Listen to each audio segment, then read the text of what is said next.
Metrópole Entrevista. A gente conversa agora com a doutora em Linguística pela Unicamp, pós-doutora pela PUC, especialista em comunicação, Vivian Hill Stella. Boa noite, seja bem-vinda. Obrigada, boa noite. É um prazer estar aqui com vocês. Prazer nosso.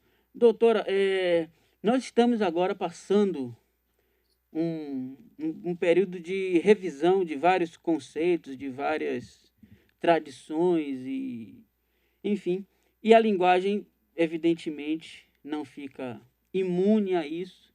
Há uma busca por uma comunicação mais inclusiva e alguns termos já estão até assim consagrados, polemizados na linha de frente de todas as discussões, os famosos todes, etc, etc. Queria que a senhora começasse falando como é que, do ponto de vista linguístico propriamente, a senhora avalia o momento em que estamos agora. Bom, esse senhora pesou um pouco para mim aqui, sabe? Não sei para vocês aí, mas enfim. O que eu queria pontuar, né, com essa brincadeira do senhora, na verdade, é como as palavras elas nomeiam o mundo e nomeiam práticas culturais e sociais também. Então, quando a gente vê essa discussão muito em pauta sobre o uso do todes, do obrigado, do bem-vindes e tantos outros termos que vêm sendo discutidos em diferentes contextos, diferentes lugares, tem muito a ver com esse pensar sobre preconceito, sobre práticas realmente inclusivas, sobre realmente haver equidade. E aí a gente está falando de não só uma questão de gênero, da gente não pensar também só nessa questão não binária, mas também preconceitos raciais e tantos outros. Então é importante a gente lembrar, né, que a língua ela é reflexo da sociedade, ela também representa essa sociedade que muitas vezes é muito preconceituosa. Então, é muito importante a gente parar para pensar nas palavras. A gente não é muito ensinado, eu diria assim, desde a nossa época escolar, a potência das palavras, como elas impactam as pessoas, como elas podem violentar as pessoas, como elas podem, de fato, criar, como a gente fala muito, né, quando fala em comunicação não violenta, como as palavras podem incluir ou excluir, como as palavras podem criar pontes ou muros. Então, é bem sobre isso que vem sendo discutido na área de pesquisa em linguística. Existem vários pesquisadores que têm trabalhado nessa questão para identificar onde estão os usos da linguagem inclusiva, em que contextos, em que textos.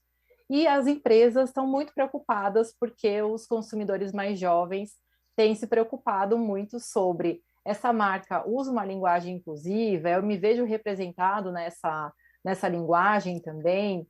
Então, as empresas estão se movimentando, até porque tem políticas inclusivas que estão acontecendo também nas organizações, e isso se expande para escolas também. Tem escolas em diferentes estados do Brasil que já adotaram uma linguagem inclusiva para a comunicação com os alunos, e também tem, ao mesmo tempo, na contramão, alguns governadores, deputados querendo legislar sobre a língua e proibir o uso da linguagem inclusiva.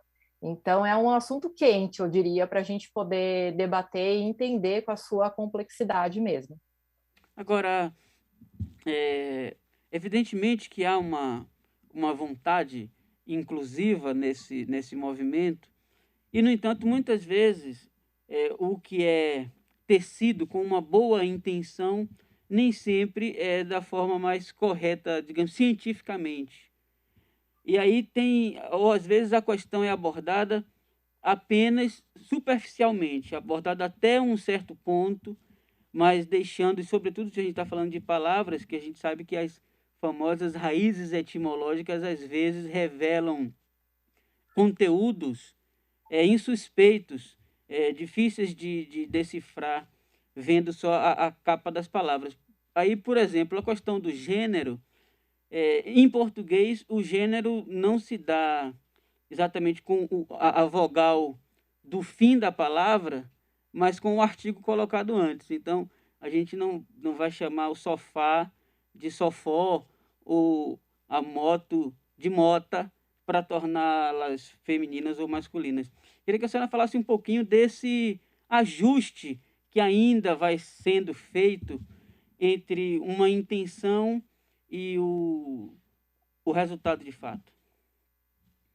Eu acho importante pontuar o seguinte: quando a gente vê assim as palavras na língua portuguesa, assim como várias línguas latinas da mesma origem, né, da língua portuguesa, as palavras têm gênero feminino, masculino, tem palavras que são comum de dois gêneros, porque a gente usa o artigo e a gente fala o gerente e a gerente. Então, tem palavras que não vão se alterar, mas a gente altera o artigo definido. Então, vale dizer que a gente tem essa forma gramatical, essa forma de funcionamento, não só a gramática em si, mas o funcionamento da língua.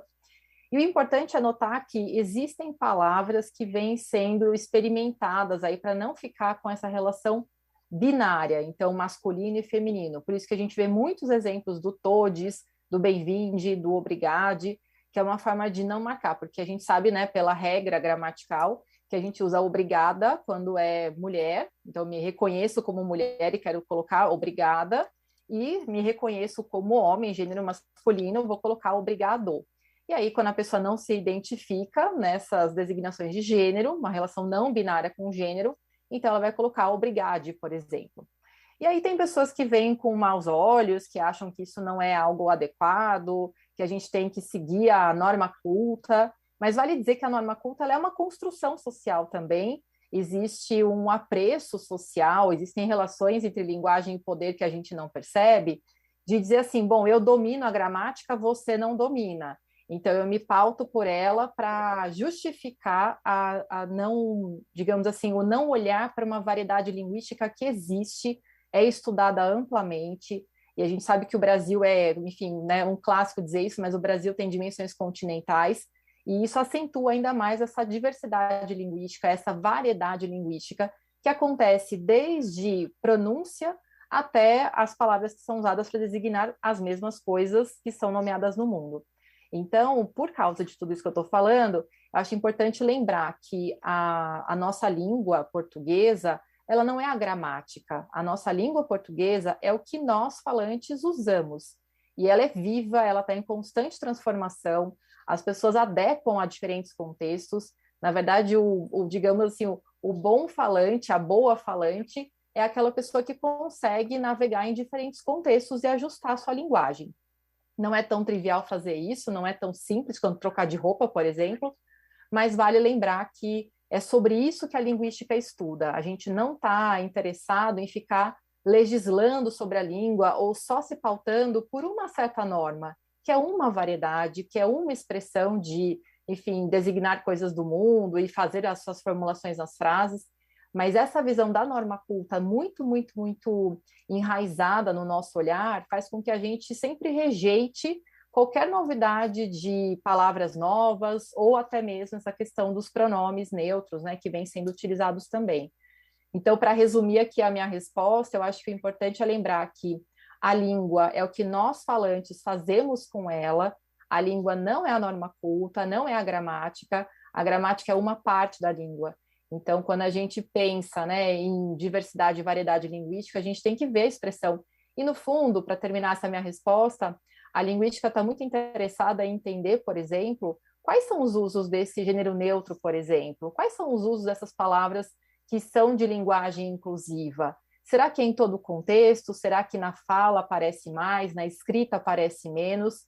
Mais do que um dizer pode ou não pode e legislar contra ou a favor, algo desse tipo. Vale dizer, para quem se interessar sobre o assunto, a Unicamp, que é a universidade onde eu me formei, fiz meu doutorado, eu já faz um tempo que eu não estou por lá mais, mas a Unicamp emitiu um parecer no Instituto de Estudos da Linguagem, um parecer super completo, explicando sobre linguagem inclusiva, com vários manuais, desde manual de estados que se preocuparam em fazer uma linguagem não sexista, uma linguagem inclusiva, e outros órgãos públicos que vêm fazendo esse tipo de material para dizer publicamente, temos que usar uma linguagem inclusiva. Então, no site da Unicamp, é possível achar esse parecer e ver por completo a justificativa das linguistas que fizeram esse parecer e justificando que sim, procede o uso da linguagem inclusiva e ela vai além da questão desse não binarismo do gênero. Tem a ver com a gente se preocupar em não escrever, por exemplo, o homem foi à lua, porque a humanidade foi à lua, é isso que representa essa frase, a humanidade chegou até a lua. Aí você pode dizer, mas foi um astronauta homem. mas por que que a gente sempre marca o homem chegou à Lua? Então, a humanidade conseguiu esse feito. Então, é sobre isso, assim, esse cuidado com as palavras que vão nomear as coisas do mundo e vão reforçar vários tipos de estereótipos também. Doutora Vivian, boa noite. Daniele falando aqui agora. Oi, Daniele. Algumas palavras já foram assim absorvidas e já estão meio que aceitas pela população para não serem utilizadas, como o denegrir e o criado mudo, né, que são falas que hoje em dia já se fala que são termos racistas. Então, vejo que algumas pessoas já absorveram a não utilizar, inclusive apresentadores, né, de televisão, se corrigem, etc. Agora, como a senhora mesmo falou, outras palavras têm uma resistência muito grande de tentar, ou pelo menos de tentar se propor ao debate de uma linguagem mais inclusiva. E aí isso remete, por exemplo, a questões de regionalismo, em que muito tempo, hoje em dia já se vê mais, mas há muito tempo nas televisões, por exemplo, era tido como errado, né? Você tem que ter um sotaque neutro, tem que ter uma forma de falar neutra. E é como se esses regionalismos fossem um problema, fosse errado. Eu queria que você falasse um pouco sobre essa resistência, a relação da linguística com a questão social, né? Por que que se quer pensar, pelo menos se quer, em ter uma linguagem mais inclusiva, falando de linguagem neutra, por exemplo, que é necessariamente para gênero, por que que essa resistência toda? Qual a relação disso com o fenômeno social aqui no Brasil? Olha, eu diria que tem muita relação com o preconceito que a gente tem, sabe? É um preconceito que está, assim, é estrutural, como se vê, assim. A gente fala muito sobre a inclusão das mulheres, equidade das mulheres, mas a gente vê que isso ainda a gente tem um longo caminho para conseguir realmente equidade nos ambientes corporativos e não só. E a questão racial também, quantas coisas têm que ser percorridas ainda. Então, acho que vale dizer que toda essa discussão, por exemplo, do TODES, tem muito a ver com preconceito sobre orientação sexual. As pessoas não querem tratar do tema, acham que isso é uma coisa que não tem que ser tratada. Ah, quantos por cento da população também é LGBTQIPA+, então é pouca gente, não precisa representar por meio da linguagem. Mas é muito importante lembrar que, primeira coisa, a linguagem inclusiva tem a ver com respeito à diversidade. Então, quando a gente pensa em expressões que são capacitistas, que vão, né, tratar justamente de pessoas com deficiência. Então, como é que a gente tem que tomar cuidado com as expressões? A gente viu a Paralimpíada agora há pouco, né, faz algum tempinho já, mas, assim, muito cuidado em não dizer, nossa, ele consegue fazer isso. Não, ele é um atleta, ele trabalha para isso, ele tem as suas limitações, e até a limitação já é muito questionado, mas ele tem atributos. Eu ouvi uma mãe, por exemplo, de uma criança que tem paralisia cerebral, ela falou, a gente não tem que apresentar a criança pela falta do que ela não faz, né? Mas o que ela faz, o que ela é capaz de fazer. Então, tá na linguagem todo tipo de preconceito que a gente vivencia e experiencia na sociedade. Estou falando de capacitismo, mas tem etaísmo, tem tantos, né? Então, a gente vê hoje em dia muitas mulheres acima dos 40 anos, as mulheres são mais impactadas pela relação com o tempo e essa cobrança por a beleza, se manter jovem, essa carga é muito maior, né, nas mulheres. Consequentemente, frases que são, por exemplo, ai, você tá ótima para a sua idade. O que significa essa frase, você tá ótima para a sua idade? Revela muito também essa falta de cuidado, né, na relação com a outra pessoa que tem uma idade diferente da sua própria. Então, é sobre isso, sabe? Quando a gente fala de linguagem inclusiva, vai além das questões de gênero, de raça e cor, que a gente tem falado mais de cor hoje em dia do que de raça, tem a ver com as questões de pessoas com deficiência. Então, a gente ampliar essa nossa noção. E muito importante pontuar aqui para vocês, assim, a linguagem, ela nunca vai ser neutra. O fato de eu escolher usar obrigade já marca um discurso que eu estou filiada a ele.